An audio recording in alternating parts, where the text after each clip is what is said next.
with dudes, haven't been to church in a while. I've chosen this lifestyle. You ever met my friends? Porn stars, dope dealers. They're like, why you chill with them? I thought you was a Christian.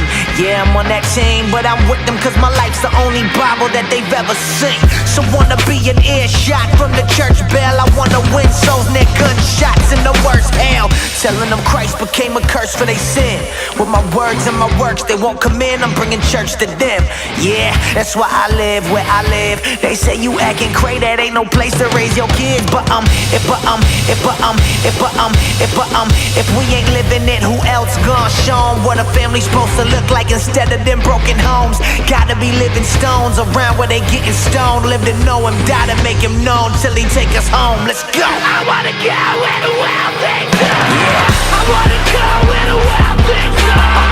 I wanna go where the wild things are. I'm talking lions, tigers, bears, alright. Lions, tigers, bears, alright. Lions, tigers, bears, alright. You scared?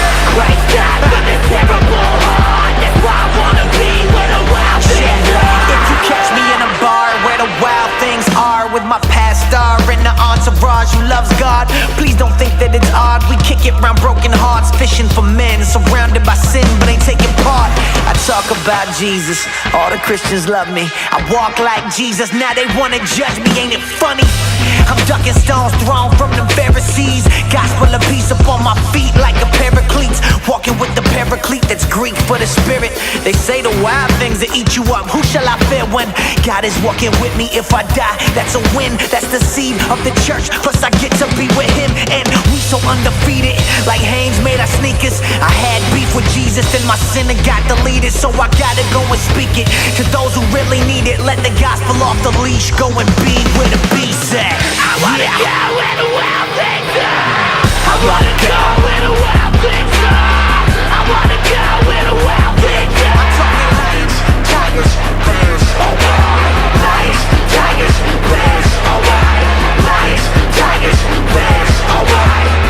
Christ died for this terrible heart. That's why I wanna be where the wild things are. Where the wild things are. Where the wild things are. Christ died for this terrible heart. That's why I wanna be where the wild things are.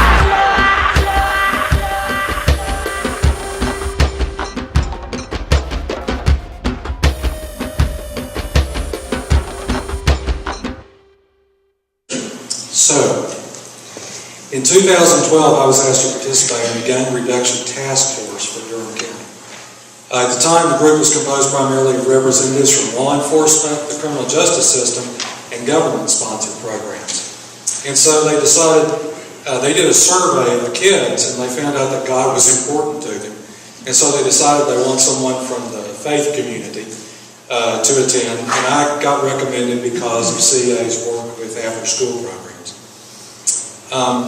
That especially the ones we are with, working with gang-related youth. So they had this survey, and in one of the meetings I asked the question, well, what do these kids think of church? And I got to tell you, the answers I got were not terribly encouraging. They said things like this: the church is not helpful or relevant to our lives. God is important, they said, and we're trying to figure out what that means, but we're confused. When we try to go to church, we're rejected because of the way we look. Church people are scared of us, so we can't go there, and the church is not out on the streets. We live in the street, and for us, the street rules, not the church. So we decided what we wanted to do was convene a Gangs and Faith Summit and get pastors together with gang-involved youth and have a dialogue and hear out what they had to say. I was asked to speak at the Gang of Faith panel, where preachers and street kids got to express themselves on how to come up with a conclusion to make our community a better place. I didn't know what the preachers wanted, and I thought they was only after recognition. This is my chance to speak up and let everyone understand what it's like being a gang and attracting crowd. So we opened the dialogue up to the community, and the event was well attended by people from the community, from government, and from nonprofit leaders. There were some Christians there, encouragingly, and the media was there. It was awkward at first, I'll tell you. They were on one side of the room, we were on the other. But there was this one young man that was bold, and he's the one that got everyone talking. He talked about how he got out of the gang, his experience in prison, his experience on the streets. One thing I noticed was that he always talked about God. And that's the first time I met Rashard. He was 18 years old then. I was pretty nervous as I began to speak. I watched the other kids begin to get comfortable and express themselves. I seen how the crowd began to get inspired from the conversation we had back and forth with the pastors. That created a big discussion where the pastors and street kids had to answer a bunch of questions. So I saw and I heard the passion in his voice, and I saw the gift and calling of God in his life. And I remember thinking at that time, he loves God, but he doesn't know what it means to follow him. He needs to be discipled. And everybody at that meeting saw the charisma and the ability that he had in front of the crowd as they listened to him, as he shared his heart. He made an instant connection with people. At the end of the meeting, he was immediately surrounded by a lot of people who were all trying to talk to him.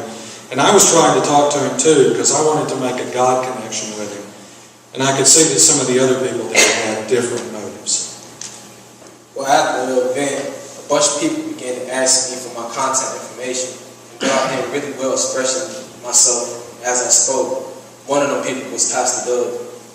So I introduced myself. And I complimented him on his speaking. And I told him that we had an event coming up called Blacktop Games. And I'd like for him to come and speak about what it was like for him to leave the gang. Rashard was overwhelmed with all the attention that day, so the best I could do was get his phone number, and I promised that I would call him. Well, time goes on, and as I pursued to get my GED, doors began to open where I got to speak all the time. I didn't understand at the moment, but I promised God if He would speak through me and let me speak about Jesus, then I'll speak every time. More doors began to open, where I got to be in the newspaper multiple times, making the front cover about my testimony. Also, a documentary of my life began to be made, plus more. So later I called Rashard, and I'm pretty sure when I talked to him that he barely remembered me. I invited him to come and speak at the Blacktop Games again. I knew his life as a Christian was, let's just say, not really straight. So I told him I only wanted him to talk that day. I wasn't asking for his Christian testimony. I only wanted him to talk that day about how he left the gang, because that's important. Kids think that they can't get out of gangs. But I also knew that he would talk about Jesus, because that's just what he did. I finally received a phone call from Pastor Doug where I was asked to speak at the Blacktop Game event. And even though I was doing my thing for the Lord, my life was still a mess.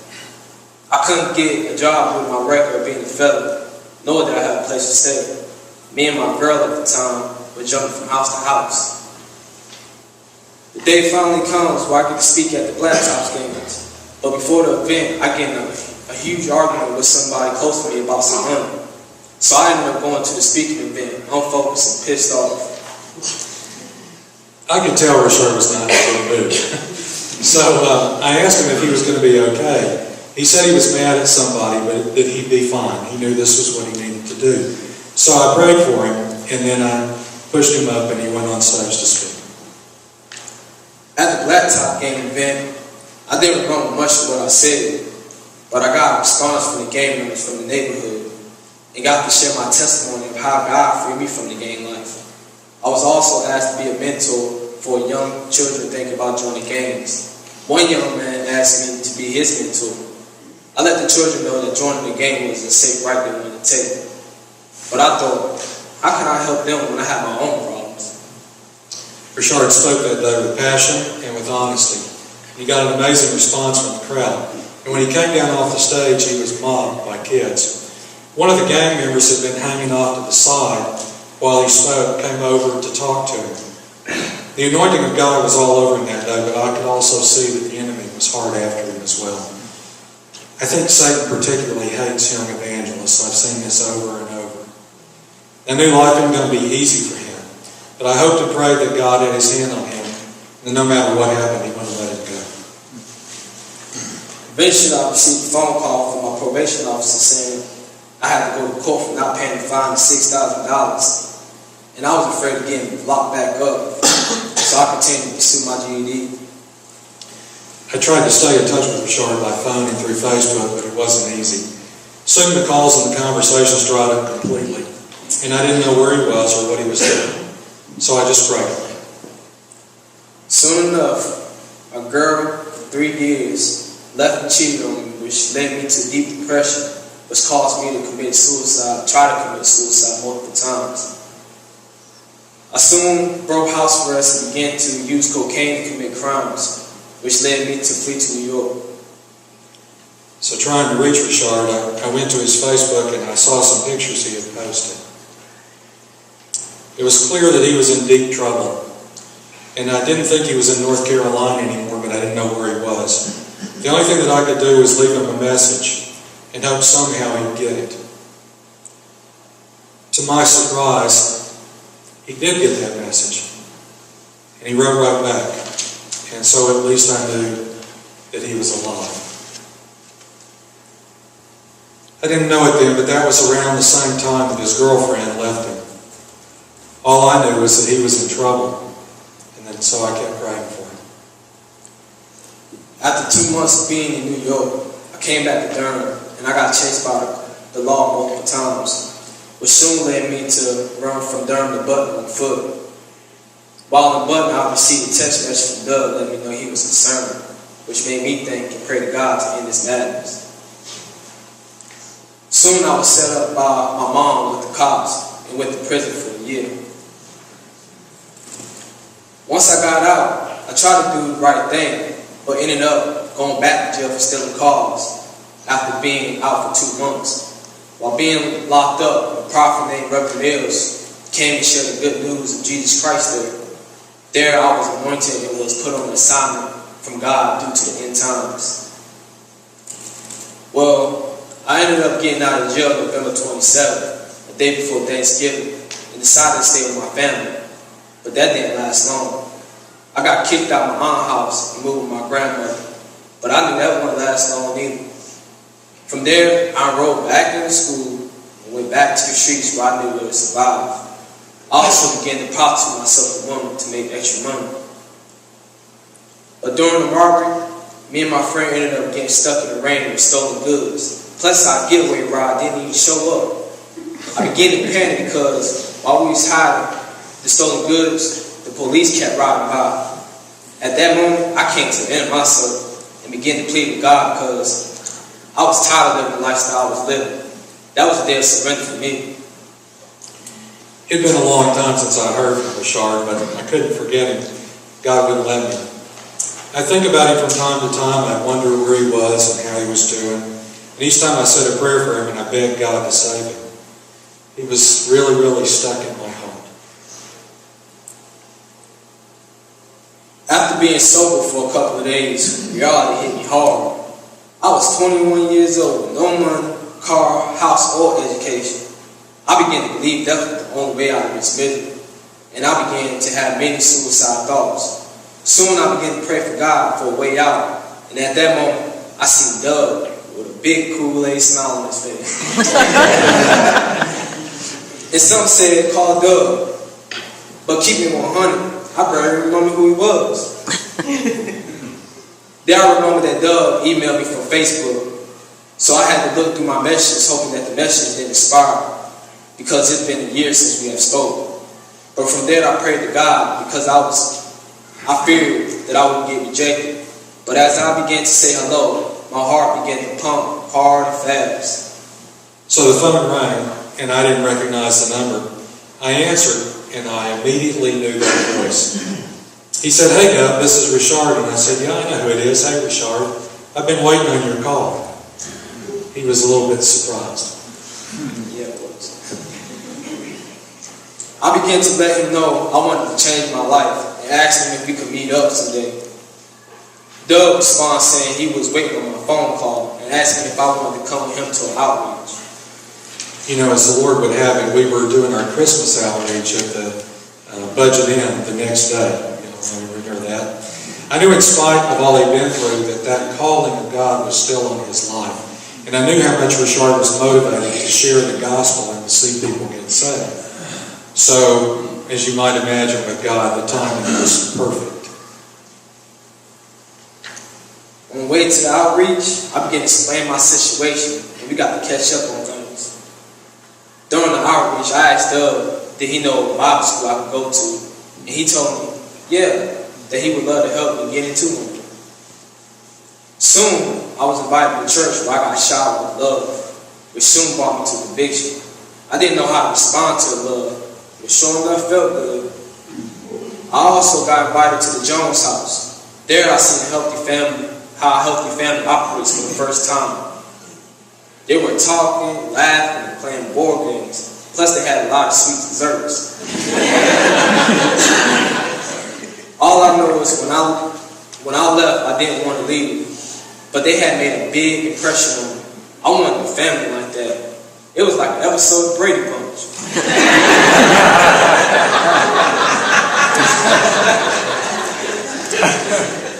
I realized there was so much more to life than what I was used to living. Also, marrying her husband Ruby bought me a new phone so I communicated with him. So Rashard kept telling me, I need to change my life. I got to get out of here.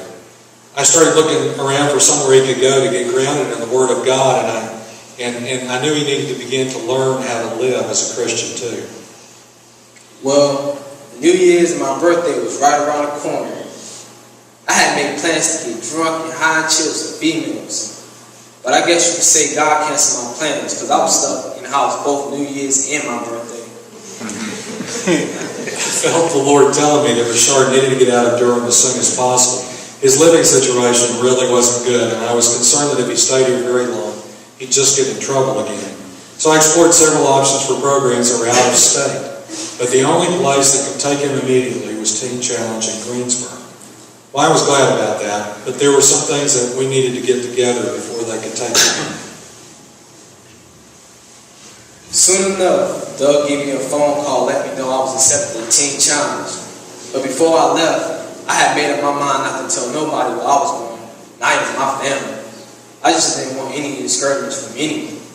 I wanted more of God, and it was between me and him. I was going to be MIA. So the entry fee for Teen Challenge was $1,000, and I asked people in the church if they'd be willing to donate to help, and I raised the money in one day. We had a men's conference at CA that weekend, and so I asked Rashard to go with me. Well, he had several piercings, and one of the Teen Challenge requirements was that he had to remove all of them. The only one that was a problem was the one that was right up here in his cheek. And that's because the holder was embedded in there. So I'm thinking, oh man, I'm going to have to take him to the emergency room to have this thing cut out. But Rashard knew better. He said, no, bro, let's just go to the tattoo shop. So at 10 o'clock on Friday night, we went to the tattoo parlor. I've never been in one in my life. It was quite the experience. One thing about making disciples you need to understand is you will learn a lot of new things. And so we went in there, and it was a smoky room. It was crowded. There were a bunch of people in there, and let's just say it was an interesting crowd. So we had to wait there for a while, but then they took us in the back, and the guy took the thing right out of him and didn't even charge us very much. So then we had to give Rashard a state ID card and to take care of some other business. But a few days later, we had everything together, and he was ready to go to Greensboro. Now, when Doug picked me up to go to Teen Challenge, I had to leave out the back door so nobody would know. I also hopped in the car and insisted that Doug would hurry up and drive. I left literally everything just to know God and to be close with Him. On the way to Teen Challenge, I was thinking that it would be traveling around the world, skydiving, zip lines, going on camping trips, just living the life. But when I got there, I asked myself, what did I get myself into? Man, when they started letting me know how it was like being in the program, I wanted to turn back home with Doug. I looked at Doug with a fake smile like, I thought this was Bible school. The intake at Teen Challenge was, let's just say, awkward. I could tell Rashard was nervous, and honestly, so was I. This was a total leap of faith for both of us. But we got everything squared away, and I hugged him, I told him I loved him, and I was really proud of him. And that was it. I left. He stayed. And the car felt really empty on the way back to Durham, so I just talked to God and prayed a lot. Well, when Doug left, I dropped my stuff in my room and went to the dorm, where I realized there was no females. Nothing but 24 guys. Man, I was sick, but I had to keep my commitment. My goal was to know more about God. So I'd go visit Rashard when I could. I knew he was lonely, and he felt like he was the only guy there in his situation. And honestly, he was. Most of the time he was there, he was the only black guy in the program. And he was also the only one that didn't have other family around to support him. But I was proud of him for sticking with it. But over those 7 months, I began to see real spiritual growth in him. He was learning the Bible. He was also learning how to apply it to his life. He learned how to relate to a lot of different people that were not like him. And he got to exercise his desire to build a team that could reach people for Christ that were from all different walks of life. It's clear to me that he's a leader as I watched him encourage others who were struggling as well. And it was awesome to watch his growth and development of spiritual maturity even when he was going through those tough times. Now, I got to say, the strangest thing that happened, though, while Rashard was at Teen Challenge, was the day I opened up the newspaper, and there on the police briefs was a missing persons notice asking if anyone knew the whereabouts of Rashard Johnson. And if so, to immediately call the police. I don't know that I immediately called them, but I did call the number. And I said, I understand you're looking for Rashard Johnson. They were like, yeah, that's right. And I said, well, yeah, I know where he is. And so they had me talk with an investigator. I told her the story, but let's just say she was a little bit skeptical. Who are you? What church are you part of? And so then she asked me if she was able to call and to speak with him in this program. And so I set that up with Teen Challenge. He did talk to him. Whatever he told the officer satisfied her, and so I never heard any more about it. And while he was there at Teen Challenge, Rashard paid for me and Pam to come up to the Teen Challenge banquet. He did that with money that he worked earning himself. And we were really, really proud of him that day. You could see that he was becoming a real man of God. I think going to Teen Challenge was the best and the hardest thing I had to do. I had to literally relearn everything. My mind perspective on life began to change. Plus, I learned so much from spiritual warfare, relationships, spiritual gifts, and how to operate, how to cast out demons, finances, and how to study the Bible. And more importantly, the character and the heart of God. Also, I learned how to worship, fast, and tithe. At Teen Challenge, I got to do outreaches, sing songs, lead the choir, and share my testimony in many different churches. There I realized I was God's spokesman. And from helping out with the Roundhouse Bunker Crusade, I learned that God called me to be an evangelist. Also, I developed the Word of God that most people ever know. So the day Rashard graduated was one of the proudest days of my life. I was so happy for him. I think it was the first time that he ever finished anything. And all he wanted to do to celebrate was to go camping, because he never did get that at Teen Challenge. So it seemed like a fitting way to recognize his achievement, and Reuben made that happen for him. I thank God for Pastor Doug, and thank Pastor Doug for taking a big leap of faith and hearing the voice of God to help me. Ain't no telling where I would be right now if Doug didn't step in and show me the love of Christ. Shoot, I thought Doug was crazy to help me, someone like me. Truly, me and Doug's relationship is the most healthiest relationship I ever had. That's my homie, my best friend, and he's like a father to me. And it's even better, Pam treats me as a son too. Doug and Pam always got my back and pray and encourage me all the time. And they think more of me than I do sometimes myself.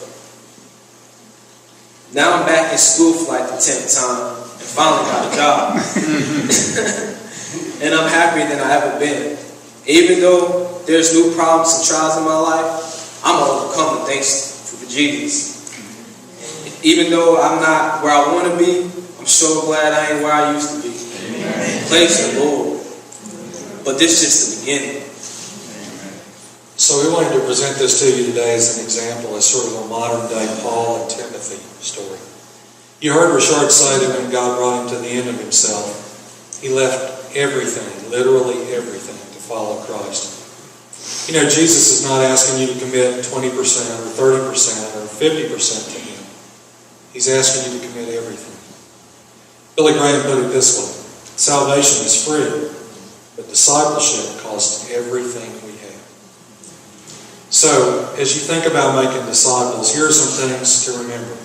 First, to be a disciple and to make disciples, I must pay the price for the sins that I enjoy and want to keep. As a disciple of Christ, I cannot hold on to a single sin and pretend that I am following him. In the place of those sins, though, I enjoy walking in fellowship and friendship with God, living a happy and holy life, and helping others to find their own relationship with Jesus. Second, in order to be a disciple and make disciples, I must pay the price of the world's fellowship. In other words, I can no longer allow unbiblical and worldly philosophy to color my thinking and my living. Romans 2:12 verse 2 puts it this way: don't copy the behavior and customs of this world, but let God transform you into a new person by changing the way you think. Then you will learn to know God's will for you, which is good and pleasing and perfect. Number 3, to be a disciple and to make disciples, I must also pay the price for the world's friendship. I will be laughed at for my convictions. I will be mocked for my beliefs. I will be scorned for trying to live by what the Bible teaches. But at the same time, in the place of the world's friendship, God will be my friend. And finally, to be a disciple and to make disciples, I must pay the price for the plans of my life. You know, Jesus practiced open table fellowship. He scandalized his critics by dining with sinners and tax collectors and women of questionable morals, and thieves and prostitutes, the disabled and the violent. In Matthew 4:19, at the beginning of Jesus' ministry, when he was calling the earliest disciples, Peter and Andrew, he says this to them: follow me and I will make you fishers of men. Then at the very end of his ministry, Jesus gave us the Great Commission, commanding us to go and make disciples of all the nations, baptizing them in the name of the Father and the Son and the Holy Spirit, and teaching them to obey everything that I commanded you. Jesus incorporated making disciples into the very definition of being his disciple. So it's not just practicing the faith, it's also sharing it with others. It's teaching them what you have learned about being a Christian. Jesus' words there emphasize not only the moment of salvation, but the lifetime of sanctification that follows.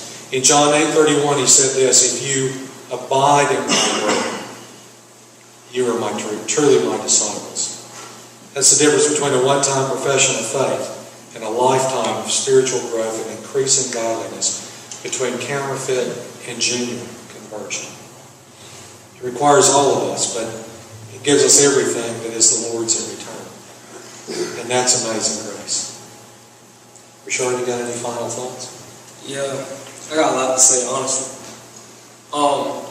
The reason why I played the rap music and the reason why I'm dressed the way I dress, because I realized we got to get out of our comfort zone to reach different people. I see a lot of people, they so stuck up in their own culture and what they do, and they wonder why they being disciples ain't really effective. You know what I mean? And I'm kind of frustrated because a lot of people always get wrapped up with the appearance thing, when you really supposed to be focused on that man's heart and what you feed him, which is the word of God. You know what I mean? And I just feel like for us to, be equipped, you know what I mean? You got to understand, different people and their lifestyles that they live, you know what I mean? I'm really trying to be the voice for the gang members. My goal for life as being an evangelist, I want to see gang members, prostitutes, I want to see all of them lay down their flags at the altar, lay down the drugs at the altar, just lay down everything at the altar. I want to see the ones that's impossible to save seem like be saved, you know what I mean, come to Christ. And sometimes you got to be like them, sometimes you got to talk like them. I mean, I'm just me. Like, because the way I look is I'm not a child of God. It's the way they look is they not a child of God. No, God had told us to make disciples out of disciples. And that's a command. You know what I mean? That's a command for all of us to go out there and make the disciples. And I feel like if everybody in here, just disciple one person, what difference would it make in our communities? And so I want to express myself a little bit because I want y'all to understand, like, with the wild hair and stuff like that, like, not all of them like that. They looking for love, you know what I mean? We got power in us. I mean, love covers a multitude of sins, you know what I mean? And that's what they're looking for. Ain't nobody gonna reject no love. Come on now. You feel me? Y'all come in, y'all trying to show me love, I'm gonna let y'all in, you know what I mean? But the thing with Doug in our relationship was how he got me. He was consistent. You know what I mean? Like he kept coming at me and saying, look, I love you. I'm praying for you. Keeping it real with me. You know what I mean?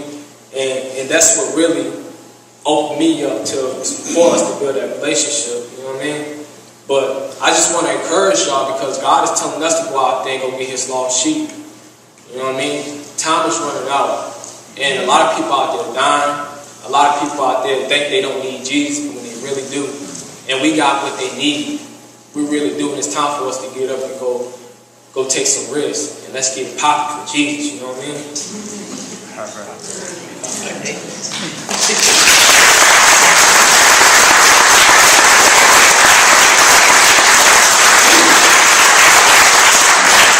So Rashard and I wanted to show you this example so that you can see what making disciples looks like. We hope you've learned that the key to making disciples, it's not found in the details of how you do it. It's not about our program. Instead, it's what we're told in 1 Corinthians 13:13. 3 things will last forever: faith, hope, and love. And the greatest of these is love. And really, that's all you need. God will send you to the right person. He will give you the courage that you need. Then all you have to do is pray and obey and have faith. And I promise you, his grace and his love are more than sufficient to meet your need. Now, one of the things that Rashard said that he learned to do at Teen Challenge was he learned to worship. And he really does worship. Sometimes we think worship is what we do here on Sunday morning where, we all come together and the band plays and the choir sings and that's worship. But worship is really about our lives. We can worship to music, but just having the music doesn't mean that it's worship. So today, we're going to close with one of his favorite worship songs. You probably won't know this one. Oh, you'll be pleasantly surprised. So I'm going to ask Paul if you go ahead and start playing that. And I want to ask you to worship. Join us in worship. And as this song plays, I want to ask you to do something. I want to ask you to worship him with your thoughts. I want to ask you to worship him with your prayers. Worship him with your voice. Worship him with your heart. Worship him with everything that you are. Don't just sing the song or look at the screen. Really worship the Lord. All that you're real, Jesus. We just love you.